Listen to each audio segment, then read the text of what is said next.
자, 여러분하고 또 한번 좋은 판례. 오늘은 여기 386조부터 한번 해볼게요. 이사가 결혼됐을 때는 어떻게 할까요? 이사가 뭐 사망하거나 이렇게 사임했을 때 법률 또는 정관에 정한 이사의 원수를 결했다는 거죠. 3인 이상인데 그게 안 됐다는 거죠. 이럴 때 임기 만료 사임으로 인해서 퇴임한 이사는 어때요? 새로 선임된 이사가 취임할 때까지 이사의 권리 의무했다. 그죠? 이게 우리가 일반적으로 말하는 뭐라고 합니까? 퇴임 이사라고 하는 거죠. 알겠죠? 퇴임 이사. 그러니까 새로 선임된 이사가 취임할 때까지 이사의 권리 의무를 갖는 거죠. 이렇게 쭉 있는데 이사가 만료가 됐다. 아니면 사임했다. 그럼 어때요? 이럴 때까지. 언제? 신임 이사 선임될 때까지. 그죠? 이게 이걸 우리가 퇴임 이사, 퇴임 이사. 이거잖아요. 그죠? 이걸 말한다. 근데 이 퇴임이사 관련 최근 판례가 하나 있는데, 퇴임이사를, 그죠? 예, 별도로 만약에 우리가 퇴임이사에 대해서 해임 사유가 있으면, 예, 주총에서 해임 대상이 될까요? 안 된다는 게 판례예요. 알겠죠? 안 됩니다. 굳이 있죠? 이 퇴임이사는 주총에서 해임 대상이 아니에요. 왜? 이미 만료하고 사임됐고요. 단지 어떤 거예요? 단지 신임이사 업무의 그 연속성의 공백이 있을 수 있기 때문에, 그죠? 있을 수 있기 때문에 업무의 연속성을 위해서 임시적으로 업무를 하도록 한 거기 때문에 굳이 새로 이사 선임만 되면 그만두는 건데 해임까지 할 필요가 없는 거죠. 그런 걸 말한다. 그죠? 그 다음에 이 항은 임시이사를 말합니다. 임시이사, 일시이사. 그 법원은 이사감 청구에 따라서 일시이사의 직무를 행할 자를 선임할 수 있다. 물론 등기해야 되겠죠. 네, 그걸 여러분이 이해해 주시면 되고요.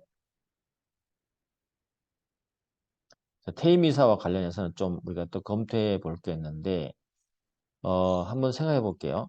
퇴임 이사는 퇴임하잖아요. 그죠? 그럼 여기 어때요? 우리가 사실은, 이때부터 등기를 해야 돼요. 그 등기를 해버리면 이 퇴임 이사가 업무 집행을 할 수 있을까요?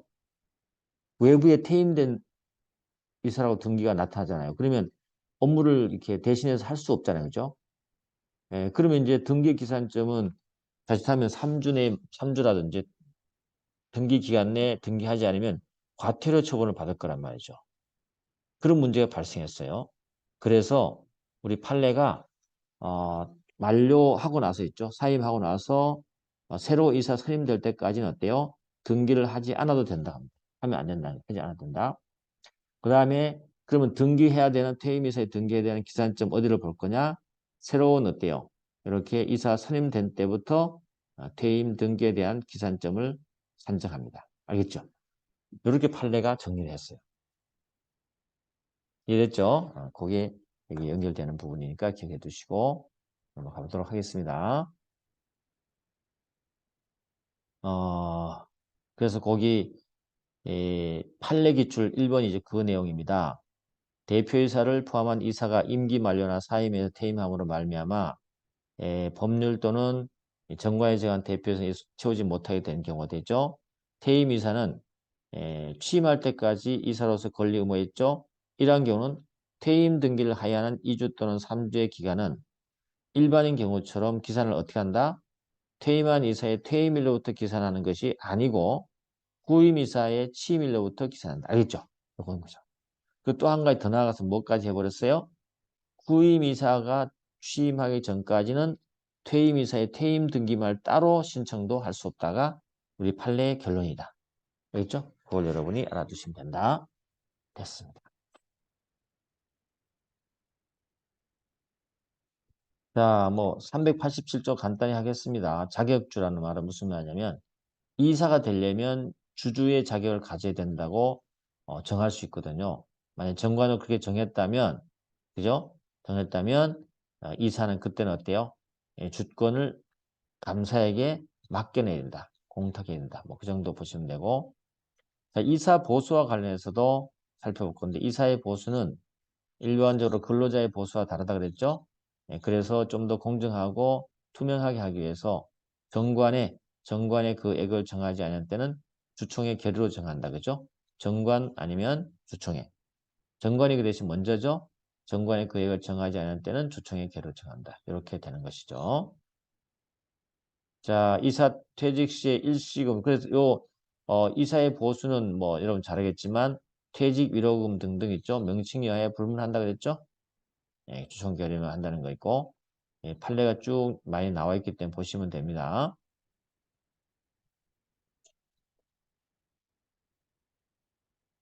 그 다음에 이제 4번 판례 한번 보시면 어, 이사의 규정에 대한 연봉, 수당 등 있죠. 이사 직무 수행에 대한 보상으로 지급되는 모든 대가가 우리가 이사의 보수로 포함되는데 주총에서 이사의 보수에 관한 일단 구체 사항을 주총에서 위임했어요.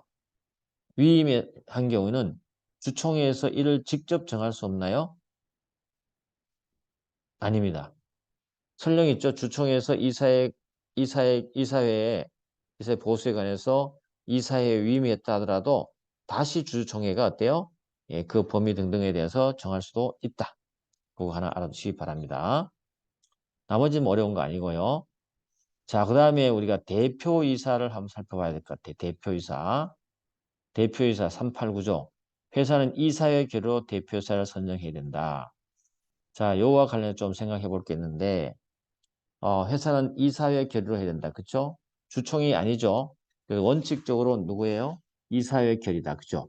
다만, 정관으로 뭐 한다? 주주총회로 선정할 것을 정할 수 있다. 그죠? 이사회 결의가, 예, 그리고 정관으로 주총회에서 이를 정할 수 있다. 그죠? 이렇게 되는 거야. 그래서, 어, 만약에 주주총회에서 대표이사를 선임하려면 어떻게 해야 돼요? 정관의 규정을 둬야 되는 거예요. 근데 최근 판례가 정관의 규정도 없어요. 그런데 임시 주총이죠. 주총의 목적으로 대표이사 선임을 목적으로 해서 임시 주총의 목적으로 삼아서 주총에서 대표이사를 선임할 수 있느냐? 안 된다 그랬어요. 정관의 규정이 없잖아요. 그죠? 이거 알아두셔야 된다. 알겠죠? 그런 뜻입니다.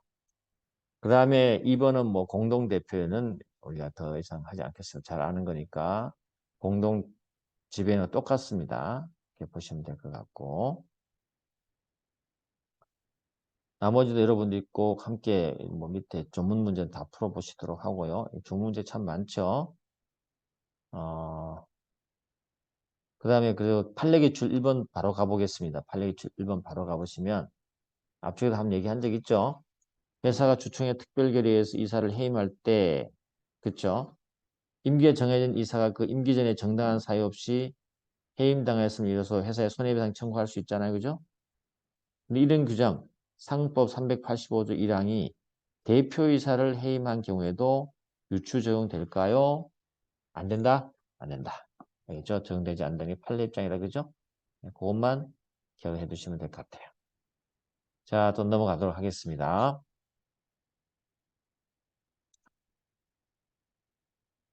그 다음에 4번 지문도 뭐 여러분 잘 아시겠지만 4번 한번 보세요. 대표이사가 대표권 범위 내에서 한 행위가 회사 영리 목적과 관계없이 자기 또는 제3자의 이익을 도모할 목적으로 그 권한을 남용한 것이라더라도 그 행위의 상대방이 대표이사의 진위를 알았거나 알 수 있을 경우 아닌 한 회사 행위를 유의하다. 이게 뭐죠? 이 대표권 남용이에요. 우리 민법에서 대리권 남용과 똑같아요. 알겠죠? 그런 표현이니까 기억 한번 해두시고. 그 다음에 6번, 7번, 8번 가보시면 이게 어떤 문제가 있냐면 대표이사는요. 주로 이제 이사회에서 어, 결정할 것 이외 중요한 것은 이사회에서 결정하고요. 결정한 것을 집행하고요. 나머지 일상적이고 보통 회사에 크게 중요되지 않는 것만 어때요? 어, 대표이사가 스스로 하도록 되어 있거든요. 그러니까 대표이사 행위가 이사회 결의를 거쳐서 해야 되느냐, 거치지 않고 해야 되느냐, 그죠? 이런 게 이제 문제되는 판례가 있어요. 그런데 그거는 여러분들이 그 중요도를 한번 판단하면 돼요. 판단해 보면 되는데, 주식회사에서 회사의 회생 절차 개시 신청 있잖아요. 회생 절차 개시 신청. 이거는 주식회사에서 중요할까요? 아닐까요? 중요하죠. 그죠? 이건 어때요? 어, 대표에서 업무 권한인 일상 업무에 속하지 아니한 중요한 업무에 해당되죠. 그때는 이사의 결의가 필요하다. 맞는 말이에요. 그렇지만 어때요? 이게 7번 가보시면 이사의 결의를 집행하지만 원래는요. 회사상의 일상 업무로서 이사에 의해서 위임된 사항은 스스로 결정할 수 있다. 그렇죠? 위임된 것은. 그렇게 보시면 돼요. 됐죠? 그렇게 정리를 하십시오. 이런 논의가 있다는 거, 그 판례가 나와 있다는 거 알아두시면 되고. 그런데 뭐 9번 같은 거 가보시면 주식회사의 공동대표 취지에 비춰볼 때 공동대표이사 중에 한 명이 다른 대표이사에게 대표권 행사를 일반적 포괄적으로 위임 가능할까요? 안 돼요. 그죠? 우리 공동 지배인에서 살펴봤지만 특히 여기서는 이제 판례가 명시로 나와 있는 내용이니까 기억을 해 두셔야 되겠습니다.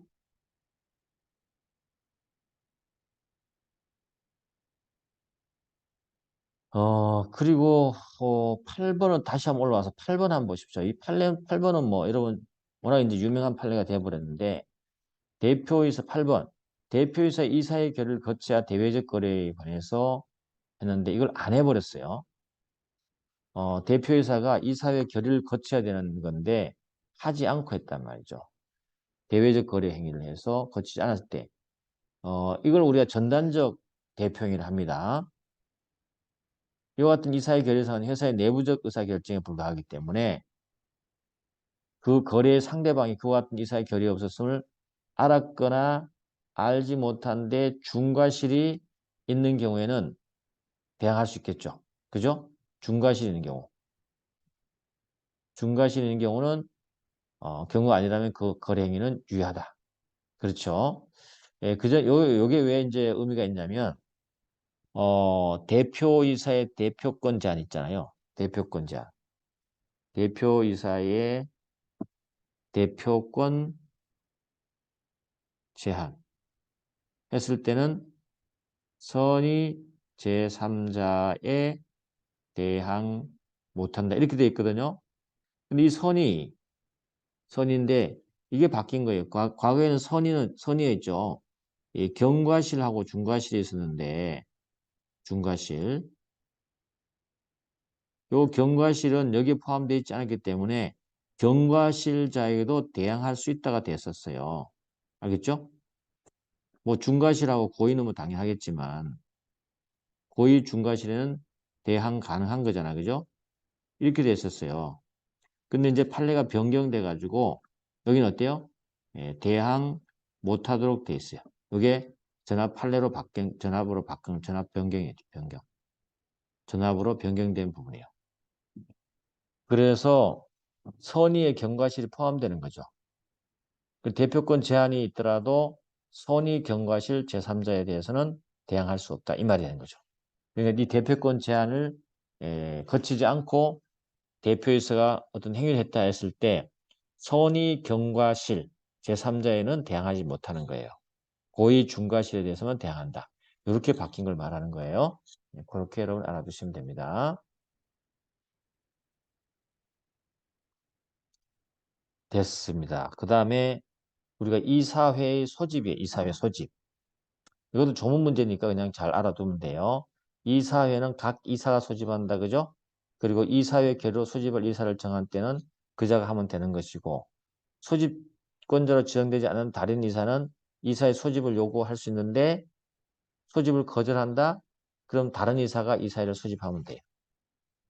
이때 조심할 거는 다른 이사가 소집을 하는데 거절했을 때 다른 이사가 소집을 하잖아요. 그죠? 근데 여기 뭐가 없다? 법원에 허가 필요 없다. 알겠죠? 그걸 알아둔다. 그 다음에 이사회 소집하면 회의를 정하고 1주간 전에 통지를 발송하고 정관으로 단축도 할 수 있다. 알겠죠? 우리 주총회는 몇 주죠? 주총은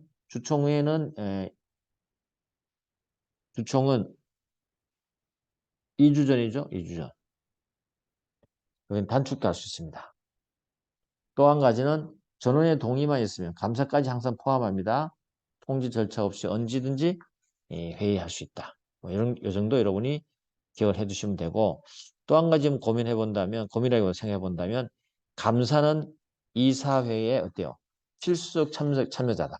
왜냐하면 이사회 의사록이 좀 이따 나오겠지만 의사록에는 반드시 감사의 사인이 필요하기 때문에 알겠죠? 그래서 감사에게는 반드시 통제하고 완전히 이사회에 어때요?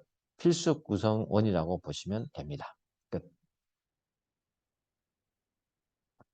됐죠? 나머지 쭉 보도록 하고요.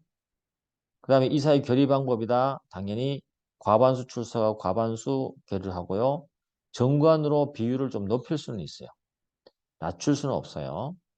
그리고 2항에 가보니까 어때요? 정관으로 원격 통신수단에 관한 결의에 참가는 허용할 수 있다. 이게 뭐예요? 화상회의예요. 그럼 우리가 여기서 뭐 굳이 좀 알아둔다 그러면 이 화상회의, 그죠? 화상회의로 이사회를 한다 할 때 뭘 근거로 할 거냐? 요겁니다. 알겠죠? 정관으로 한다. 정관으로. 알겠죠? 정관으로 할 수 있다. 뭐이 정도만 알아두시면 돼요. 됐죠? 정관으로 한다는 거. 그게 포인트가 될 수가 있습니다. 자, 넘어가셔가지고 밑에 쭉 한번 그 판례를 한번 살펴본다면 거기 1번 한번 볼까요? 뭐 이것도 어려운 거 아닌데 이사회 결의에 특별이해관계 있는 이사는 사실 의결권 행사 못 하잖아요. 그죠? 근데 의사 정족수 산정에 기초가 되는 이사회 수에는 포함되고 다만 결의 성립에 필요한 출석 이사회 수에는 산입되지 않는 거죠. 그렇죠? 의결 정족수가 다시 말해 의결 정족수에는 포함되지 않고 의사 정족수 참석은 할 수 있다는 거죠. 예, 그렇게만 이해해 주시면 되겠습니다. 그리고 하나만 더 할게요. 2번. 상법은 이사회 결의에 하자가 있는 경우에 이사회 결의 무효 확인 판결 효력에 관해서 대세적 효력을 인정하는 규정을 두고 있다? 없어요. 우리는 주총회 결의 하자에 대한 규정은 두고 있지만 이사회 결의 하자에 대해서는 두고 있지 않습니다. 그렇기 때문에 이해관계는요. 언제든지 어떤 방법에 의하든지 그 무효를 주장하면 돼요. 만약 무효가 있다면. 알겠죠?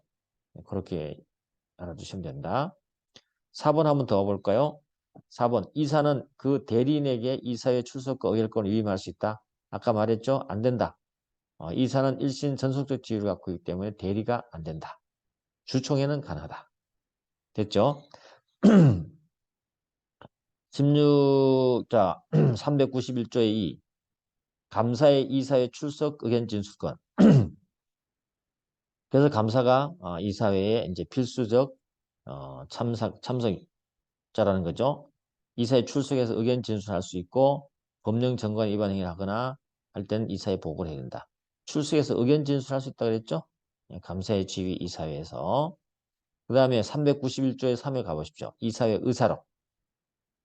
이사회 의사에 관해서 의사록을 작성한다. 그죠? 안건 등등 하고 여기서 이제 문제되는 게 있다. 그쵸? 어떻게 한 거다? 반대하는 자와 반대 이유를 기재하고 출석한 이사, 감사가 기명날인 서명한다. 감사도 기명날인 서명해야 된다고 하야 한다. 의무조항이죠. 그래서 감사가 반드시 참석해야 돼. 그리고 여기 이사회 의사록은 여기서 포인트는 두 가지가 된다. 이사록 작성은 의무사항이다. 그 다음에 반대하는 자와 반대 이유를 기재해야 된다. 감사도 기명날인 서명하는 것이 의무다. 그죠? 의무다. 그 다음에 영업시간 내에 열람 등산할 수 있다. 뭡니까? 주주만이다. 주주. 채권자, 회사 채권자 안 된다. 왜냐하면 이사의 의사록은 영업비밀이 많이 포함되어 있기 때문에 그렇다. 그렇게 알아두시면 돼요. 됐죠? 그 다음에 뭐 이유를 붙여서 거절할 수 있고 법원의 허가 얻어서 볼 수 있다. 이렇게 정리가 되는 겁니다. 됐죠? 이사회 회의록까지 보셨고 그 다음에 이제 이사회 연기 속행이다. 연기 속행. 주총회 연기 속행 됐고 보시면 되고 이사회 권한만 한번 볼까요? 권한. 예, 권한도 그냥 뭐 기억을 한번 살펴두시면 좋겠어요. 그래서 이사의 권한은 중요한 사항을 결정하고 집행은 대표이사가 하는 거죠. 특히 중요한 자산의 처분 및 양도, 대규모 자산을 차입할 때 지배인의 선임 해임과 지점의 설치, 이전 또는 폐지. 자, 지배인, 지점 기억을 해두셔야 되겠죠? 지배인의 선임 해임을 누가 한다? 꼭 대표이사가 할 것 같지만 아니고 이사회가 한다. 알겠죠? 그렇게. 그 다음에 이사회는 이사의 직무를 감독하는 감독기관이다. 그 다음에 뭐 이사는 대표이사라면 이사 또는 피용자 업무에 보고를 받도록 할 수 있다. 사항은 분기별로 보고해야 된다. 그 정도. 별로 어려운 거 없고 넘어가도록 하겠습니다. 자, 나머지는 좋은 문제니까 보시면 됩니다.